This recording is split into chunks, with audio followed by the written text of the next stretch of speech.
let me just tell you, Larijani that was just killed, he is he's the guy that it was the head of the Islamic Republic right now. After Khamenei dead, it was not Mujtaba that was the number one guy.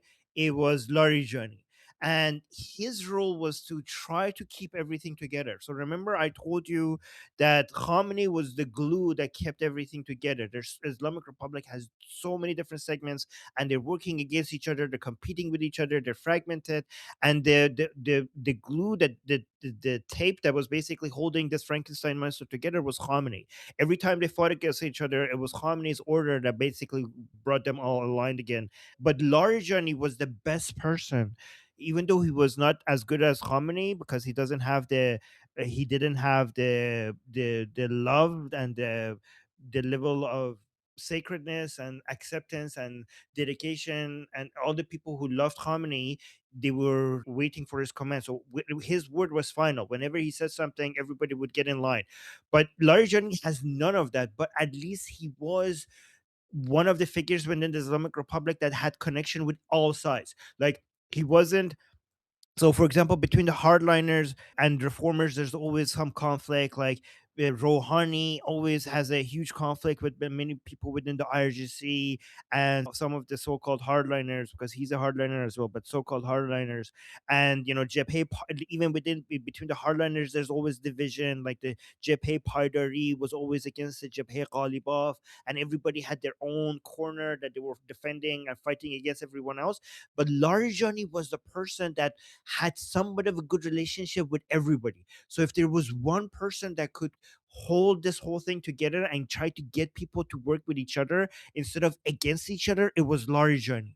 So now he's been removed, and that means that the fragmentation of the Islamic Republic is now going to escalate into such a much, like, Khamenei's death was like a huge catalyst for that to take place, and now Larijani's death is going to basically remove all hope for this fragmentation not to take place. So that's with Larijani. But a lot of people, given that he was the number one person in the country after Khamenei's death, a lot of people are not paying attention to the killing of Soleimani, which is the head of the Basij, because and guys, it wasn't just him that was killed. He was killed with right next to his Muavin Aval, like basically his the second in command was next to him, so he died as well, along with all of the main remaining Basiji leaders in one place.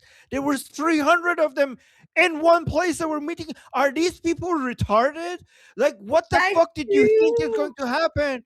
What the fuck did you think is going to happen? You got 300 of the most important Basijis in the same fucking room? Like, what are you doing? Like, what did you think is going to happen? Of course you're going to get bombed. What the fuck is wrong with you? But I don't know why they were meeting. Maybe because there's no other way for them to communicate with each other, because they shut down internet completely. It's not, guys.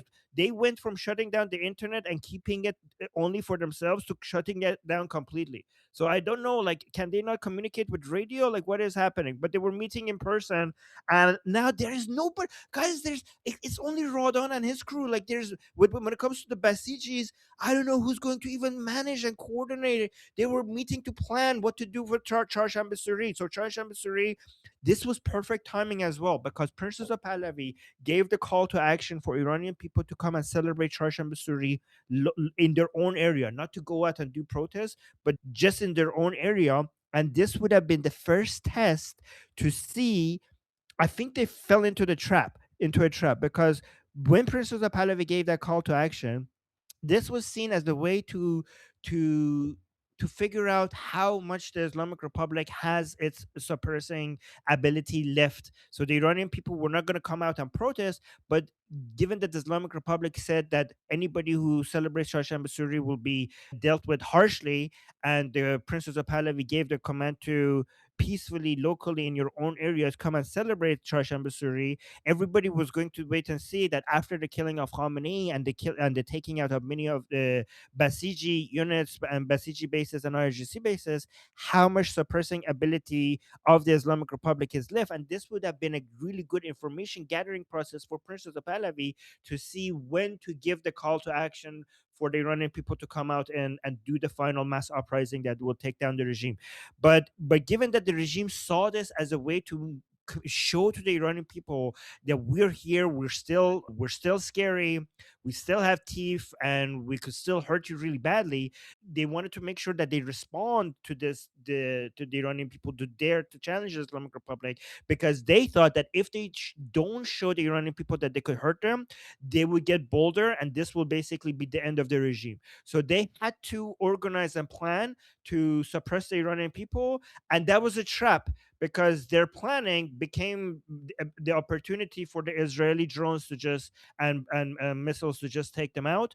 And yeah, this was great. So this is the best Chaharshanbe Suri ever. We got our ADs early from Israel, and this is amazing. So this is going to make the final uprising a lot easier, guys. Everybody and anybody that was responsible for managing the Basijis, coordinating them, and even creating civilian shields, like the people who were basically planning to get the regime supporters who are civilians to basically come out and confront the people. There's nobody there. All the main people who were supposed to manage that, they're dead. It's not just, it wasn't just Ghulam Reza Soleimani and the second in command that was there.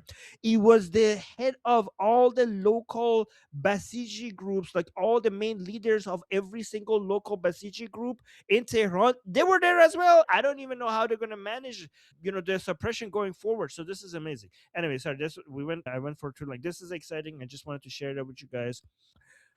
Wow, what a so yeah, so just remember the two main people. Well, actually, there's four, but just to make it easy, the two main people that now we're gonna look for to die is Radon and Ghalibaf. Right now, I would say that the number one person in the country when it comes to being the leader of the Islamic Republic is Ghalibaf right now. So yeah, Ghalibaf is like, and Radon is the main person in charge of suppressing the Iranian people. So yeah, yeah, okay. All right. So do we have a list? So congratulations.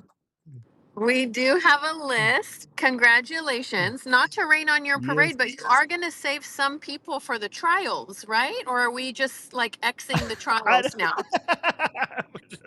we don't need any I, I really hope that we keep Pezeshkian alive, because he gets on my nerve in a way that nobody in the Islamic Republic does. He just talks in a way that it just annoys me so much, and I just want to see him how he speaks in trial. So I hope they keep him alive. I mean, he's not that important, so there's a chance that he's not going to die, because he's irrelevant Okay. when it comes to decision making. But hopefully we could keep him alive, because I really want to see if he changed his tune if he's in court. Okay, because he's Okay. so So annoying all the the way he Jews talks. in the chat, make sure you pass that information up the chain. Yes, please keep. He's not important, guys, in decision making. Please keep him alive so that we could enjoy him in court at least. Well, leave one guy for us. Like, you have to leave something for us Iranians. Okay. Oh, Right. don't threaten us with a good time. That's the lesson here. I can just Okay. see a bunch Oh of my First, god. cardboard cutouts like sitting on the court like Yeah. seats. That's what they should do. Yeah, maybe we should do that. Oh my god. Oh, one thing else, guys. I don't know how true this is. I heard Mujtaba under the influence of drugs in the hospital. He was basically like sexually coming onto the people, the men who were treating him. Like, he was like, so that is weird. That is so bizarre. That is so. He was like, I don't know, trying to flirt or trying to sexually like molest the male workers around him under the influence. Okay, so I hope that's true. Well, let's see that, because that that would be weird. Okay. Maybe he thought it was his 72 virgins in the room around him, like he No, actually no, did. no, no. He So doesn't it like. was just. No, the problem for Mushtaba is that 72 virgins is not going to do him any good in Jannah, in heaven, because he's gay. That part has been confirmed that he's gay. So I Virgin don't know men, what he's Armin. going to do with this. Yeah, true. Virgin. Maybe he can't get the virgin men in No. Islam They heaven. they can get They So he's fucked either orphans. the way. boys. No, there's They this can get thing. Yeah, boys. Yeah, yeah. it's called It's Elmon. Gelman, yeah, they got in the Quran. There is actually for gay people. It's called Gelmans. It's these boys with very beautiful eyes, apparently.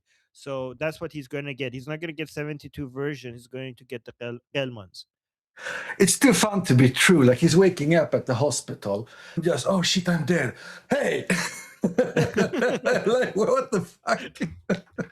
Remember when the Yeah, reports came someone's- out that he had to get treated for impotence? It Yeah, that part has didn't been work on confirmed. women. He went.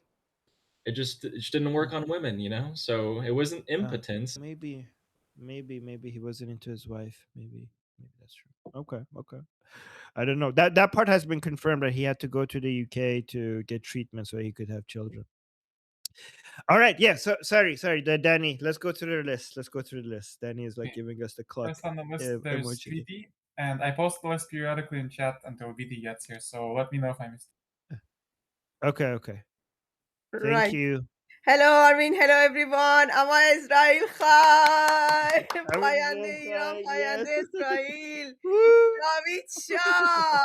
I passed by few young youth, Jewish people, and I just stopped them and I said, thank you. And I hugged them. You know, the atmosphere in England, obviously, it's very hazardous. And for everybody who wants freedom, and they always, have to be very cautious. But at the moment I spoke and I said, I love you, Bibi, thank you. And they realized I'm a friend. And I said, I'm from Iran. And he replied, my grandmother's from Tehran. And I just said, oh my God, and just said, thank you. I came on today just to say thank you, Armin. Thank you, everyone. Thank you all, USA and Israeli army and their families for standing by Iran and freedom and for truth. Thank you so much. Thank you for your love. And this alliance between us shall carry on forever, and we make the world a better place. Thank you, guys. I just came to say really thank you. Thank you for making the standing by truth and for love. Thank you. I just came to say thank you, Armin. Thank you, Goldie. Thank you, all of you guys. Thank you. I just came to say thank you. And I'm hoping that I have you all as a guest in Shiraz. Shiraz is your town. Shiraz belongs to you, and I just want to have you over and take you around and show you everywhere that I know. I take that, Jeffrey. You're on mute, but I take what you say. Yeah, I love you all. Thank you. Javid Shah, Payande Iran, Javid Shah. Ama Israel Khay. Thank you. By the way, I just want to mention that Idan, thank you for being here. That's a glorious beard. I hope that you show up more often. That's Thank you.